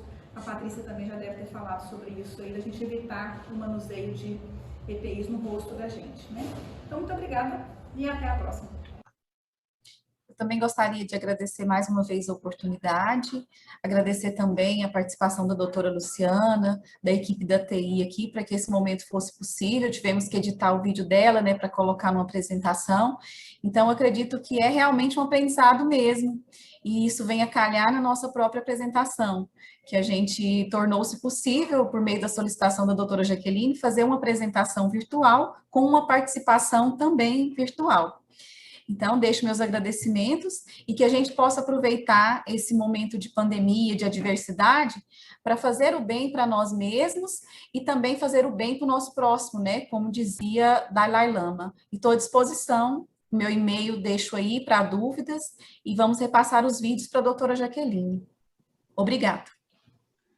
Obrigada, doutora Patrícia, obrigada, Luciana, né? Obrigada, Rodrigo. Realmente, as informações muito úteis, né? Falaram exatamente tudo o que eu solicitei de vocês, que veio da ponta, que veio de informações dos trabalhadores nesse momento. É importante que haja equipes técnicas multidisciplinares, é importante que a gestão participe, né? Entenda dos processos, da organização do trabalho, garanta a autonomia das equipes, porque o gestor não consegue acompanhar tudo, a gente sabe disso, né? Então, ele precisa ter a confiança na equipe dele, né? E essas informações têm que chegar com isenção, com autonomia, né? E revelando a verdade para que providências sejam tomadas, né? A Luciana falou uma coisa, minha posição, na auditoria fiscal do trabalho, tem questões que eu não discuto, não perco tempo realmente, né? Questão de entrar e sair com jaleco, essas coisas assim, né? Adorno, não, né? Lavo o auto de infração, coloco o nome do trabalhador ali, porque é assim que é o procedimento, e a gestão me fala, mas Jaqueline, você está me aplicando uma penalidade, né? Sendo que treinei, capacitei, fiz tudo que pude, né? E a pessoa insiste em usar, eu falo, então cobra a multa da pessoa, né? Então, assim, mas eu não discuto isso, nós temos problemas demais na saúde, gravíssimos, né? Para ficar falando e perdendo tempo com resistências absurdas. Vocês são formados na área de saúde, vocês receberam, as faculdades ensinam o que é controle de infecção, o que é uma CCIH, né?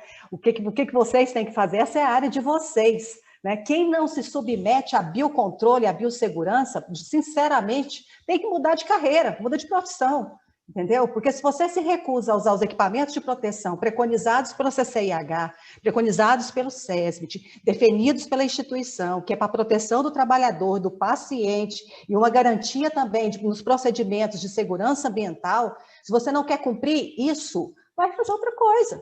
É simples assim, entendeu? Agora, o que não pode acontecer é a gente ter resistência, porque a gente já tem problema demais. Nós temos problemas estruturais, nós temos problemas de organização, nós temos problemas de logística no Brasil, nós temos problemas com o MatMed, então, assim, em tudo isso, a gente tem que tentar conduzir, né, doutor Raimundo, da melhor maneira possível, a gente tem que arrumar soluções e não criar mais problemas. É absurdo sair criando mais problemas, né? Na pandemia, a gente tem trabalhado com os trabalhadores com o objetivo de levar um pouco de conforto, um mínimo de conforto. E essa relação dos trabalhadores com as equipes técnicas, a confiança, né, a fala que eles sentem, não, eu estou perguntando aqui, eu estou sendo capacitado por uma pessoa que sabe exatamente, eu pergunto, doutora, eu posso usar esse equipamento assim assado? É claro que as boas práticas também, né, elas impactam nas decisões e tudo, mas agora, se o trabalhador não tem confiança na resposta que ele está recebendo no momento da capacitação, vocês acham que ele vai cumprir? Vamos ser sinceros, não vai cumprir, entendeu? Porque ele não acredita em você, entendeu? Se você não está ali dentro da unidade, se você não participa com ele, se você não entende os problemas dele, se você não entende o processo de trabalho, ele te faz uma pergunta, você não soube responder. Uma pergunta na hora de uma capacitação do equipamento de proteção individual. E aí uma crítica severa que eu tenho aos SESBITs que não estão dentro das unidades. membros de SESMIT têm que estar junto ali todo dia, conversando com o trabalhador, junto com o médico, junto com a enfermagem, limpeza e conservação, cozinha, fisioterapia e tudo mais. Tem que conhecer todos os processos. Tem que conhecer todos, né? E reportar. Está interagindo com a CIPA tem que ser, os relatórios da CIPA têm que ser verdadeiros, contar o que está acontecendo dentro da instituição. Os acidentes que aconteceram, né? O não cumprimento de um programa. Os membros da CIPA têm que colocar nos relatórios o que está acontecendo, levar o conhecimento do SESMIT, da CCIH, da gestão, né? Isso ajuda demais, gente, porque a partir do momento que você identifica os problemas e você tem uma gestão responsável, né? Isso aí reflete numa melhoria para todos, né? Vou passar aqui a palavra para a Adriana.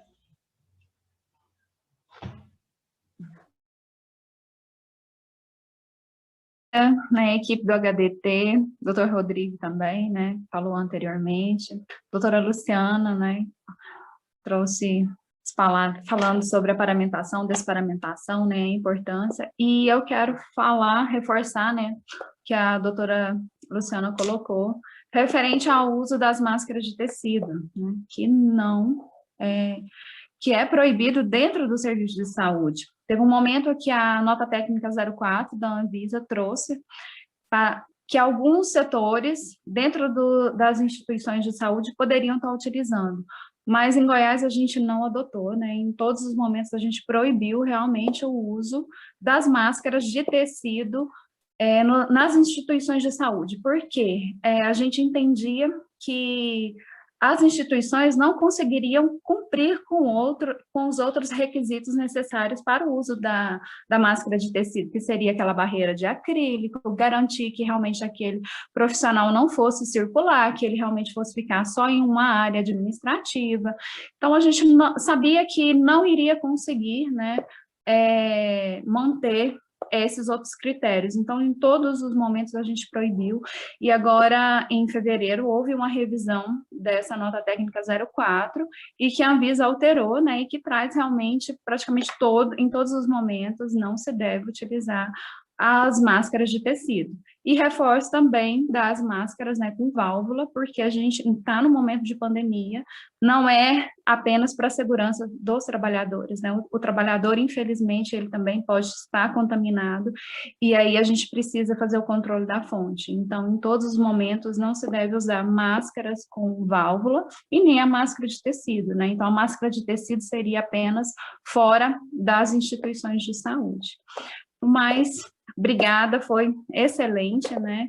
Obrigada realmente à equipe, né, do HDT, e a Jaqueline, né, que está organizando, e toda a equipe, né, por trás. Jaqueline, obrigada.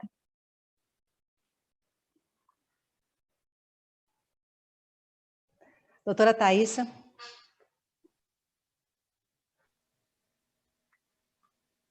Parabéns aos expositores, mais uma noite aí de excelentes palestras, né? E eu quero aqui frisar alguns pontos que já foram falados também, e outros que eu queria colocar. Então, da importância da educação continuada, algo que eu coloquei lá no chat, e eu queria colocar aqui, não vamos esquecer de sempre dar continuidade ao que foi dito aqui hoje. Vamos usar todos os vídeos que vão ser deixados, todos esses materiais, e vamos levar isso aqui para as nossas instituições. Nós estamos com uma rotatividade alta, né? Tantos profissionais estão adoecendo por conta do vírus, por burnout, então acho que todas as instituições estão passando por isso, por rotatividade profissional. Então, a gente vai lá, capacita, e muitas vezes esquece fiz uma capacitação lá de paramentação e desparamentação, e esquece de fazer essa capacitação. Já fiz, passa lá 2, 3, 4 meses sem refazer. Não, essa capacitação ela tem que ser contínua, essa é uma educação continuada mesmo, porque os profissionais estão entrando, então tem muita gente que vai, trabalha um dia e não retorna mais. Então, não esquecer que, às vezes, profissionais que passavam muito tempo sem estar na ativa estão entrando para trabalhar, então, não esquecer desses profissionais. Então, sempre, essa capacitação aqui de hoje ela tem que ser feita de forma frequente nas nossas unidades. Então, lembrar disso. Outra questão, para além dos EPIs, não esquecer dos profissionais, da gente reforçar com os nossos profissionais, de evitar transitar no hospital também, que a gente tem visto de muita gente contaminando porque não trabalha num setor no hospital e fica transitando em outros setores de forma desnecessária. Então, isso também leva à contaminação, que eu acho que é importante colocar aqui também. E o que a doutora Jaqueline falou, do empoderamento do SESMIT. Então, eu vejo, às vezes, muita gente reclamar, mas o SESMIT é um setor que ninguém dá importância, ninguém dá importância para o técnico, para o serviço técnico de segurança do trabalho, ninguém dá importância para o médico do trabalho. Então, é o momento da gente se colocar ali no palco, né, principal, e se fazer empoderar mesmo, né? É o momento. Então, vamos lá, vamos sair da nossa zona de conforto e vamos estar presentes, como o doutor Jaqueline falou, todos os dias ali na unidade, vamos nos fazer conhecer, vamos dar a cara ali para os nossos trabalhadores, mostrar a importância do nosso trabalho, da nossa equipe, vamos fazer o nosso trabalho conjunto, e só assim os profissionais eles vão entender realmente a importância dos EPIs, e só assim eles vão utilizar. Então, se é o que a doutora Jaqueline falou, se os profissionais eles não entenderem a importância do nosso trabalho e não confiarem no nosso trabalho, eles não vão utilizar os EPIs. Então, cabe a nós também mostrarmos a importância do que nós fazemos. Acho que é isso que eu queria deixar. Doutor Raimundo? Interessante é que hoje, além do conceito da educação continuada, a gente tem uma ampliação, né, até para educação permanente, porque tudo acontece tão rápido, é tão dinâmico, que focado nisso e com olho no cenário, a gente tem que fazer isso diuturnamente. Tem um conceito muito interessante que é o conceito do mundo vulgo. E, nesse sentido, as instituições precisam estar adaptadas a ter a condição de mudança frequente. E é muito gratificante ter a oportunidade de estar participando de palestras sinérgicas e complementares até. Parabéns, Rodrigo, parabéns à doutora Luciana Pinelli, à doutora Patrícia, mas é interessante como o Rodrigo trouxe as RDCs e as possibilidades de se buscar um padrão a partir das RDCs e planejamento. E aí você sim conseguir dimensionar aquilo que está na sua instituição. E a doutora Patrícia e a doutora Luciana Pinelli trouxeram algo que está muito em evidência hoje, que é o comportamento. Principalmente estarmos adaptados a termos que seguir algumas regras, porque é a partir do nosso comportamento que essas regras endossam a nossa segurança. E planejamento e regra, pensando no controle comportamental, e talvez esse seja um dos grandes diferenciais desse momento que a gente tem vivido, que a partir do comportamento que a doença transmite-se mais rápido ou mais devagar, é que a gente tem condições de fazer um controle seguro. E aí sim, darmos a confiança que os trabalhadores precisam.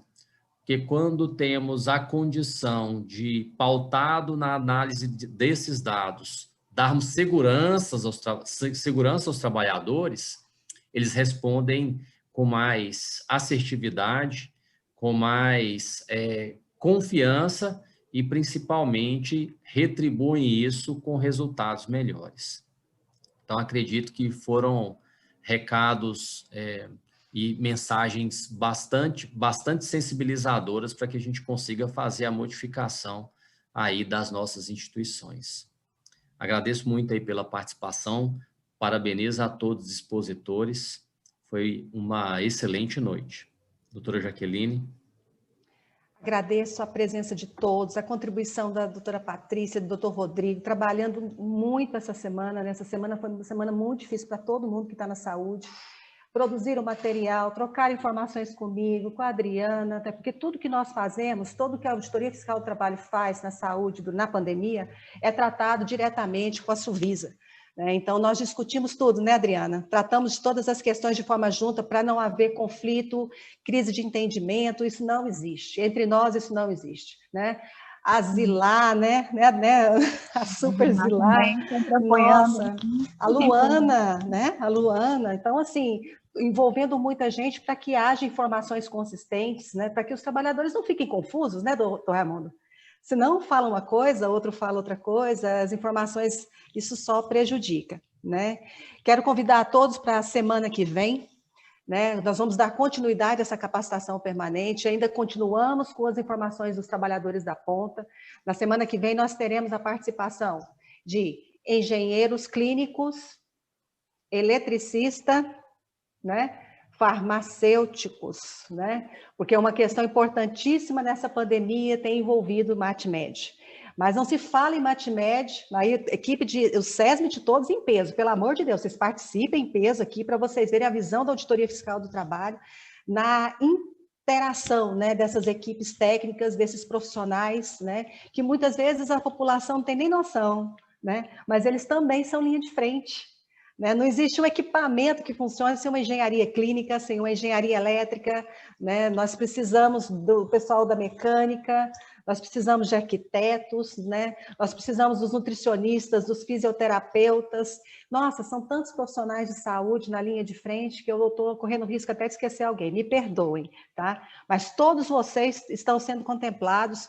Eu estou ouvindo todos na ponta do nosso trabalho diariamente, e tudo isso está sendo trabalhado nessas capacitações coletivas, para que vocês recebam respostas satisfatórias, pelo menos esse é o nosso esforço, o meu, da Adriana, do Dr. Raimundo, da Thaísa, de todos que participam aqui, das instituições. Agradeço imensamente à equipe do HGG, do IDETEC, ao secretário de Estado de Saúde também, porque isso aqui tem apoio da SESGO, né? E as instituições privadas, né, doutor Raimundo? A equipe do ANIS, a equipe do Neurônio, muita gente que ajuda, viu? É uma equipe, né? É um grupo de pessoas e instituições que unidas estão aqui para ajudar a vocês, né, que nesse momento estão salvando vidas e cuidando da população. Quem está aqui, o dever de quem está aqui é salvar quem salva vidas. Nós estamos aqui para proteger vocês que estão aí protegendo a vida de todos nós. Então, muito obrigada, firmes, que Deus os proteja, e eu espero vocês na semana que vem com a equipe de engenharia e de farmácia. Boa noite a todos. Boa noite, Jaqueline, doutor Raimundo, Thaísa, Patrícia, todos. Patrícia, obrigada. Rodrigo, obrigada. HGG, HDT, muito obrigada a todos. Até.